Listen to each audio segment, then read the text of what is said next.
Hello, I'm Charlie DK. I'm a DJ and producer, and I run the Drifted Records label.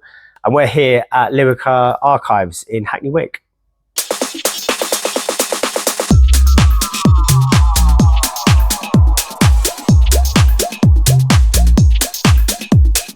Yeah. Go through some gabba. Is this working? This is it, the final take. Do you know what? I've grown up with that from my dad mainly the whole of my life. I mean, he was massive into his old, his 90s like dance club stuff, a lot of old school trance. In our front room was these big PV club speakers and Bose massive woofers. So we had that on like 24/7. So I've always grown up around it and always wanted to be involved with it in some way or another. Yeah, so I got to about teenage years and then that's when I started writing music. Then I started DJing.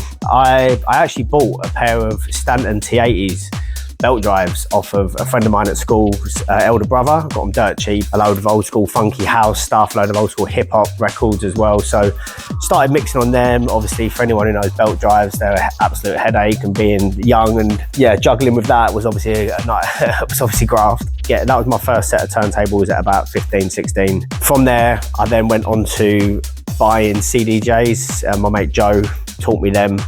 I actually had a pair of Newmark Axis 4s, and they were also graft. So yeah, that was my kind of intro into DJing between the two. And then obviously started playing out more and everything. That's when it kind of come to upgrading and getting my first set of 1210s and everything like that. Well, the label come around in 2015. That was when, I kind of stepped away from DJing a little bit. I had my eldest son and I moved out the city, but I was obviously still wanted to be involved in music, but I wasn't playing out as much. Played a lot of amazing parties and clubs and everything. It was amazing, but yeah, I obviously still wanted to create something of my own, so I started the label. I wanted it to be a vinyl only label initially, and then as time has adapted, it's now become a vinyl and digital label. But yeah, been doing that now this is the 11th anniversary this year. In terms of releases, we're now on the 7th release in the catalogue. We had Tommy Vaccaro Jr. for the debut back in 2015, that was amazing. And then obviously since then we've had people like new members. I've had like Len Lewis, which was amazing. We've actually got another repress coming out of the R003, which is Len's record as well. We've had Anna Wall, we've had Colby, Jack Michael. Yeah, in 2018 I also done a various artists double EP, which we had people like Voigtman, Harry McKenna, Martinez, Alicia Hush, Trotty, yeah, a good few heads on there, which is cool. Well, next for the label, we've got we've got the next release, which is mine. We've got the next 3 releases also in the pipeline as well, which is exciting.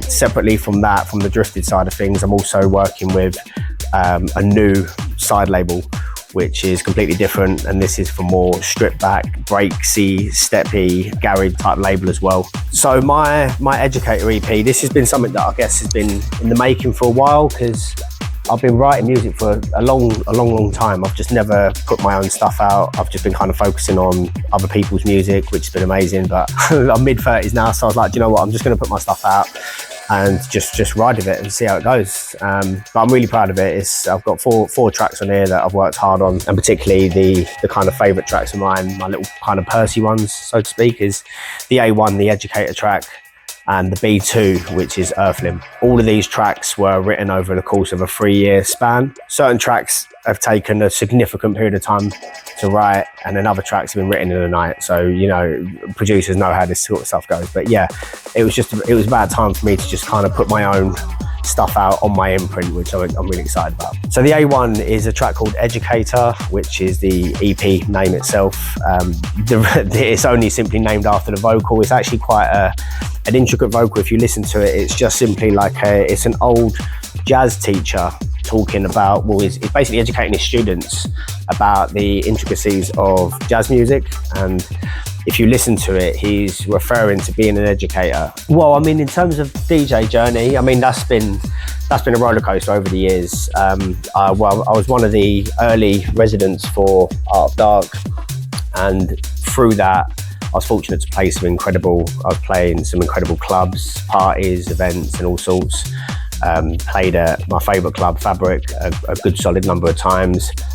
What led on from that, we also held a Drifted Record label showcase with the Wet Yourself boys in Room 1 back in, about 10 years ago now. So I was fortunate to play a lot of sets there, which, yeah, that's my favourite club. I think it is for many people.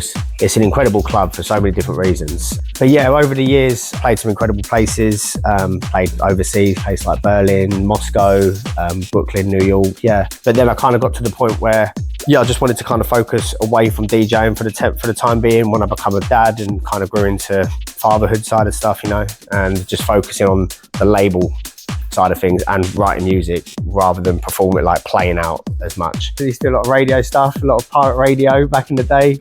I used to play on Project Radio every Monday with Joe Morley. Me and him used to have some, wasn't even just our Monday show either. We'd rock up at the studio after a night out and, you know, we'd play a gig in London. We'd roll over to a Keep On Going party and then play there and then roll over through the night, through the following day, and then we'd end up back at the project studio and then carry on there. Yeah, they're fun times, man.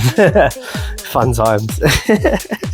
Yeah, I've been lucky to work with a good team of people over the years for the label. I mean, look, I work closely with Baldo at Subwax. He does the main distribution. Brian Mooney, who's also known as New Members, who's also released on the label. He deals with the art direction and the artwork side of things. Justin Drake for the mastering. I also, for this last release, I worked with Ollie Knight for the mixing and mastering for my EP. But yeah, no, I've been fortunate to work with some amazing people over the years, including artists and, you know, anyone associated with music and art. And then obviously with the first release being with Tommy Vicari Jr., I wanted to work with him because under one of his old alias, he'd done the 57 Hertz record, which doesn't leave my bag either. So I was very keen to work with Tommy, and I did. I've actually worked with him with 2 releases on the label as well. He's a magician and he's an incredible and very, very, very clever producer. But that was ultimately how the label idea come along. And then obviously it's just adapted and grown from there, like as everything else does, as everything does. And then obviously we've gone into digital. We've started to enter into the streaming market on some releases, but not all. So that's something that we're looking at a bit more over time as well, and just kind of adapting with the time, really. This is the Educator EP, which is out now on Drifted Records. You can buy it from all your favourite record stores. I hope you like it. Go and grab a copy, show your nan, and yeah, I hope you enjoy it because I really enjoyed making this one, and there's plenty more to come. Lovely. I know how stressful it must be for people that film movies and shit.